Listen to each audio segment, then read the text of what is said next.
Corduroy. Story and pictures by Don Freeman.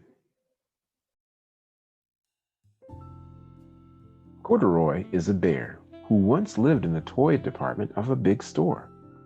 Day after day, he waited with all the other animals and dolls for somebody to come along and take him home. The store was always filled with shoppers buying all sorts of things, but no one ever seemed to want the small bear in green overalls. Then, one morning, a little girl stopped and looked straight into the Corduroy's bright eyes. "Oh, Mommy," she said, "look, look, there's the very bear I've always wanted." "Not today, dear," her mother sighed. "I've spent too much already. Besides, he doesn't look new. He's lost the button to one of his shoulder straps." Corduroy watched them sadly as they walked away. "I didn't know I'd lost a button," he said to himself. "Tonight, I'll go and see if I can find it."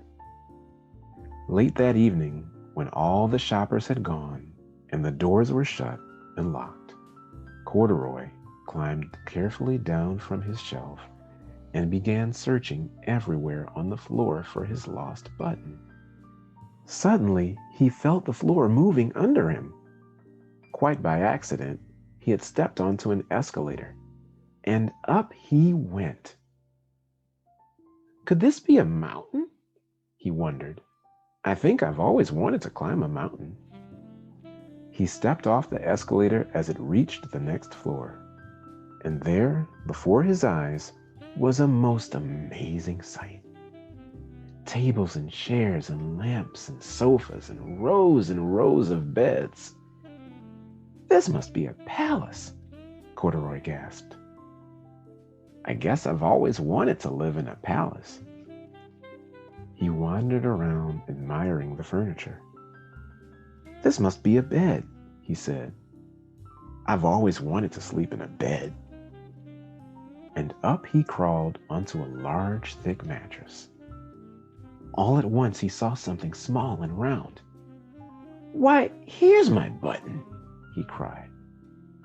And he tried to pick it up.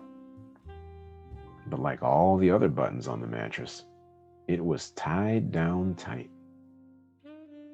He yanked and pulled with both paws until, pop!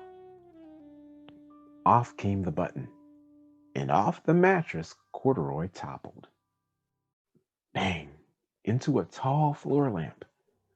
Over it fell with a crash. Corduroy didn't know it, but there was someone else awake in the store. The night watchman was going his rounds on the floor above. When he heard the crash, he came dashing down the escalator. "Now, who in the world did that?" he exclaimed. "Somebody must be hiding around here."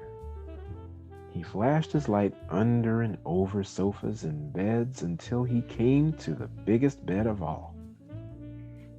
And there he saw two fuzzy brown ears sticking up from under the cover. "Hello," he said. "How did you get upstairs?" The watchman tucked Corduroy under his arm and carried him down the escalator and set him on the shelf in the toy department with the other animals and dolls. Corduroy was just waking up when the first customers came into the store in the morning. And there, looking at him with a wide, warm smile, was the same little girl he'd seen only the day before. "I'm Lisa," she said, "and you're going to be my very own bear. Last night I counted what I've saved in my piggy bank, and my mother said I could bring you home."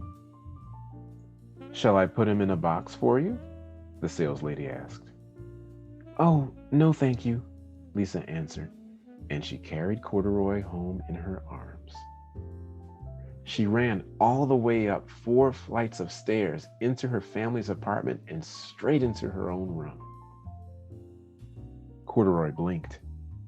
There was a chair and a chest of drawers, And alongside a girl-sized bed stood a little bed just the right size for him. The room was small, nothing like that enormous palace in the department store. "This must be home," he said. "I know I've always wanted a home." Lisa sat down with Corduroy on her lap and began to sew a button on his overalls. "I like you the way you are," she said, "but you will be more comfortable with your shoulder strap fastened." "You must be a friend," said Corduroy. "I've always wanted a friend." "Me too," said Lisa, and gave him a big hug.